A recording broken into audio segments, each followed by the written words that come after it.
அனைவருக்கும் வணக்கம். கடகராசிக்காரர்களுக்கு வெளியில் சொல்ல முடியாத அவமானங்களை பொறுத்தது போதும் இனி மாற்றத்தை அள்ளித்தரக்கூடிய அற்புதமான தருணமாக இந்த வாரம் முதல் எந்தெந்த நிகழ்வுகள் அமைகின்றன என்பதை ஆராய்ந்து பார்க்கும்போது கடகராசிக்காரர்களுக்கு ராசியின் அதிபதியான சந்திரனின் பெயர்ச்சி, அவரின் நட்பு கிரகமாக இருக்கக்கூடிய செவ்வாயின் பெயர்ச்சி, புதன் பெயர்ச்சி என கிரகநிலைகளில் ஏற்படக்கூடிய அதிரடியான மாறுதல் மிக சிறப்பான மாற்றத்தை உறுதியாகவே வெளியில் சொல்ல முடியாத அவமானங்களுக்கு மாற்றம் நிறைந்த ஒன்றாக ஏற்படுத்தி கொடுக்கக்கூடிய வாய்ப்பும் சந்தர்ப்பமும் நிறைவாகவே இந்த வேளையில் கடகராசிக்காரர்களை தேடி வருகிறது.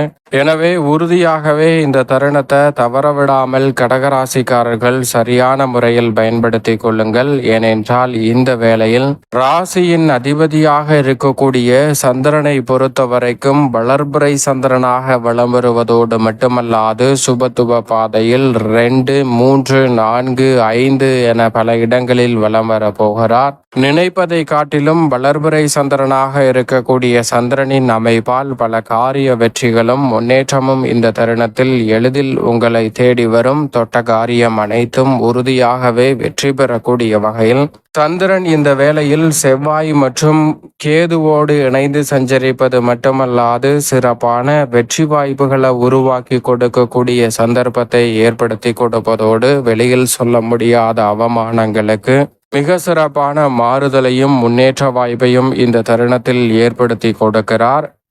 எனவே இந்த தருணத்தை கடகராசிக்காரர்கள் உறுதியாகவே தவறவிடாமல் சரியான முறையில் பயன்படுத்தி கொள்ளுங்கள். ஏனென்றால் ராசியின் அதிபதியான சந்திரன் தொட்டகாரியம் அனைத்திலும் உறுதியாகவே வெற்றி கிடைக்கும் என்று சொல்லக்கூடிய வகையில் பொன்னான வாய்ப்புகளையும் சந்தர்ப்பங்களையும் இந்த வேளையில் நிறைவாகவே ஏற்படுத்தி கொடுக்கிறார். தவறவிடாமல் சரியாக பயன்படுத்தி கொள்ளுங்கள்.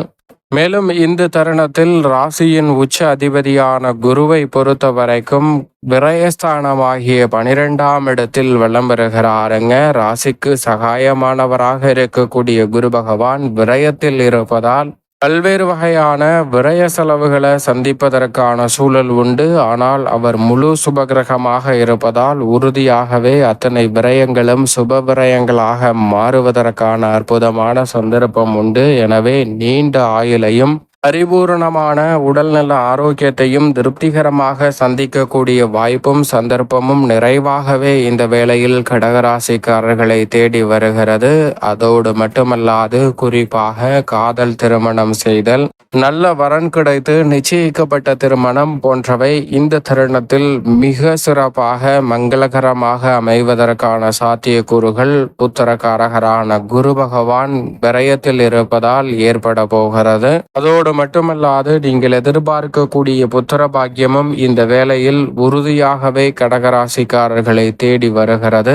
வேலை ரீதியான பணிகளில் நல்ல முன்னேற்றம் கிடைக்கும். சொத்துக்கள் ரீதியான பிரச்சனைகளில் தீர்வு கிடைக்கப்பட்டு நிம்மதி பிறக்கக்கூடிய ஒரு தருணமாக பார்க்கப்படுகிறது. அலைச்சல் சற்று இருந்தாலும் கூட நிம்மதியான சூழல் என்று சொல்லக்கூடிய வகையில் உறுதியாகவே இந்த தருணத்தில் சொத்துக்கள் ரீதியான பல பிரச்சனைகள் விலகும். சொந்தமாக வீடு, வீட்டுமனை, வாகனம் வாங்கக்கூடிய முயற்சியில் வெற்றி வாய்ப்பு உறுதியாகவே கடகராசிக்காரர்களை தேடி வருகிறது. பூர்வீக சொத்துக்கள் ரீதியான பல பிரச்சனைகள் இந்த தருணத்தில் விலகும். உணர்ச்சி வசப்பட்டு முடிவெடுப்பதை தவிர்த்து சிறப்பாக செயல்படுவதற்கான நல்ல சந்தர்ப்பமும் உறுதியாகவே கடகராசிக்காரர்களுக்கு நிச்சயமாக இந்த வேளையில் கிடைக்கிறது. திருக்கணிதத்தின்படி சனி 9இல் நுழைந்து விட்டார்.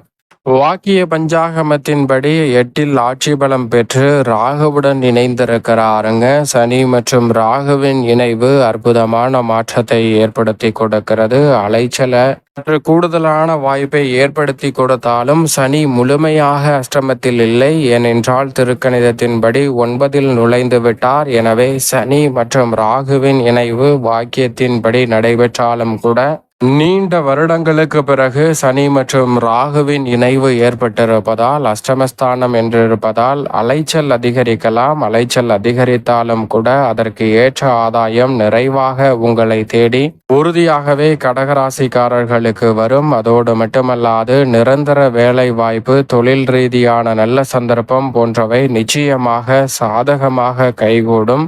சக பணியாளர்கள் மேலதிகாரிகளிடம் இருந்து வந்த சாதகமற்ற சூழல் இந்த தருணத்தில் நல்ல மாற்றத்தை ஏற்படுத்தி கொடுக்கும். குறிப்பாக உத்தியோக ரீதியான பணிகளில் மதிப்பும் மரியாதையும் அதிகரிக்கக்கூடிய ஒரு சிறப்பான தருணமாக அமைவதோடு மட்டுமல்லாது எதிரிகளை பந்தாடக்கூடிய அளவிற்கு சிறப்பான மாற்றத்தை கொடுக்கக்கூடிய ஒரு அற்புதமான தருணமாக இந்த தருணம் உத்தியோகம் சார்ந்த பணிகளில் கடகராசிக்காரர்களுக்கு நிச்சயமாக அமைய போகிறது. தொழில்துறை வியாபாரத்துறை சார்ந்த பணிகளில் இந்த தருணத்தில் மிகவும் அற்புதமான மாற்றம் உறுதியாகவே உங்களை தேடி வருகிறது. ஏனென்றால் புதிய ஒப்பந்தங்கள் நீங்கள் எதிர்பார்ப்பதை காட்டிலும் சற்று சாதகமாகவே நன்மை நிறைந்த அமைப்பில் கைகூடுவதற்கான சந்தர்ப்பம் நிறைவாக கிடைக்கிறது. அரசாங்க சலுகைகள், மத்திய மற்றும் மாநில அரசின் வரி சலுகை, மானிய சலுகை போன்றவை இந்த தருணத்தில் எதிர்பார்ப்பதை காட்டிலும் சற்று சாதகமாக கைகூடுகிறது. எனவே புதிய கிளை தரத்தல், புதிய தொழில் துவங்குதல் போன்றவற்றில் கடகராசிக்காரர்கள் சற்று கூடுதல் கவனம் செலுத்துவதற்கான சந்தர்ப்பம் நிறைவாகவே உண்டு. நிதி நிறுவனங்களின் ஒத்துழைப்பு சாதகமாக அமையும். பங்குதாரர்கள் மற்றும் வாடிக்கையாளர்களுடன் ஏற்பட்ட கருத்து வேறுபாடுகள் இந்த தருணத்தில் முற்றிலுமாக நீங்குவதால் நஷ்டம் என்ற பேச்சிற்கே இடமில்லை என்பதை திட்டவட்டமாக கிரகநிலைகள் உறுதிப்படுத்துகின்றன. ஆனால் அதே வேளையில் லாபத்தை உயர்த்தி கொள்வதற்கு, முன்னேற்றத்தை பெறுவதற்கு சற்று கடினமாக உழைக்க வேண்டும். அதோடு மட்டுமல்லாது இந்த வேளையில் கடகராசிக்காரர்களுக்கு திருக்கணிதத்தின்படி 9 நுழைந்திருக்கக்கூடிய சனியும் 2 வலுவாக சஞ்சரிக்கக்கூடிய கேதுவின் அமைப்பாலும் மற்றவர்களிடம் வேலை பார்த்த சூழலில் மாற்றம் ஏற்பட்டு மற்றவர்களுக்கு வேலை வாய்ப்பை உருவாக்கி கொடுக்கக்கூடிய வகையில் உங்களுடைய வளர்ச்சி இந்த தருணத்தில் சிறப்பாக அமைவதற்கான சந்தர்ப்பம் நிச்சயமாக கடகராசிக்காரர்களை தேடி வருகிறது. தைரியமும் தன்னம்பிக்கையும் அதிகரிக்கும். சரியான முடிவுகளை எடுத்து முதலீட்டை சரியாக மேற்கொள்வதற்கான நல்ல சந்தர்ப்பம் இந்த வேளையில் நிச்சயமாக உங்களை தேடி வருகிறது. சரியாக பயன்படுத்தி கொள்ளுங்கள். மேலும் இந்த வேளையில் மங்களகாரகன், பூமிகாரகன் என்று அழைக்கக்கூடிய செவ்வாயை பொறுத்த வரைக்கும் நல்ல முன்னேற்றத்தை ஏற்படுத்தி கொடுக்கக்கூடிய அமைப்பில் வலம் வருகிறார். புதிதாக நிலம், வீடு, வீட்டுமனை, வாகனம் வாங்கக்கூடிய முயற்சியில் வெற்றி வாய்ப்பை ஏற்படுத்தி கொடுக்கிறார். மேலும் இந்த தருணத்துல விவசாயம் சார்ந்த பணிகளில் அக்கம் பக்கத்து நிலத்தாரிடம் இருக்கக்கூடிய பிரச்சனை விலகும். விளைச்சலும் வருமானமும் அதிகரிக்கும். கால்நடை வளர்ப்பிலும் நல்ல முன்னேற்றம் உண்டு. விளையாட்டு துறையில் விருதுகளை பெறக்கூடிய அளவிற்கு திருப்திகரமான சூழல் கிடைக்குங்க.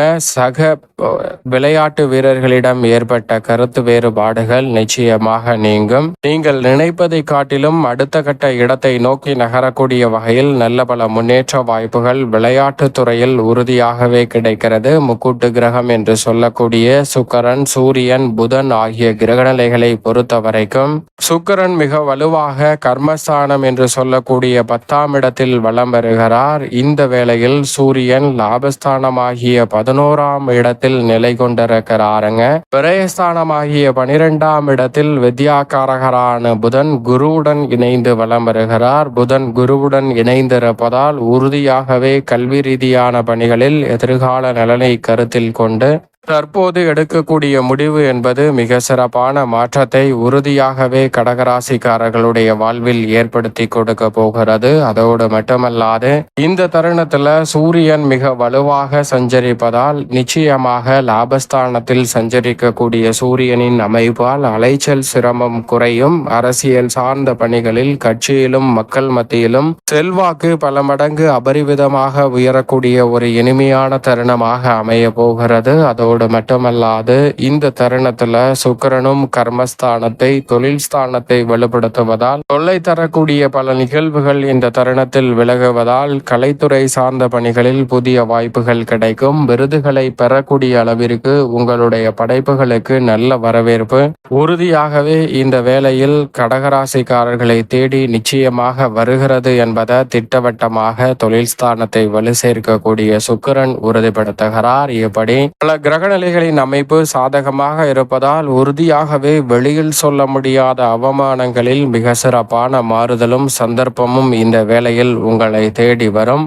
இந்த தருணத்தில் சற்று சாதகமற்ற அமைப்பு என்று பார்க்கப்பட்டால் நிச்சயமாக அஷ்டமத்தில் நிலை கொண்டிருக்கக்கூடிய சனி, ராகு மற்றும் இந்த வேளையில் வாக்குஸ்தானத்தில் இருக்கக்கூடிய கேது, செவ்வாய் ஜென்மராசியை விட்டு விலகுவதால் நல்ல மாற்றம் நிச்சயமாக உண்டு. எனவே உறுதியாக இந்த தருணத்தில் வாரத்தில் சனி அல்லது வியாழக்கிழமை விரதமிருந்து அருகாமையில் உள்ள நவகிரக சன்னதி சென்று தீபம் ஏற்றி வழிபாடு செய்யுங்கள். கடகராசிக்காரர்களுடைய வாழ்வில் சிறப்பான மாற்றம் உறுதியாகவே தேடி வரும்.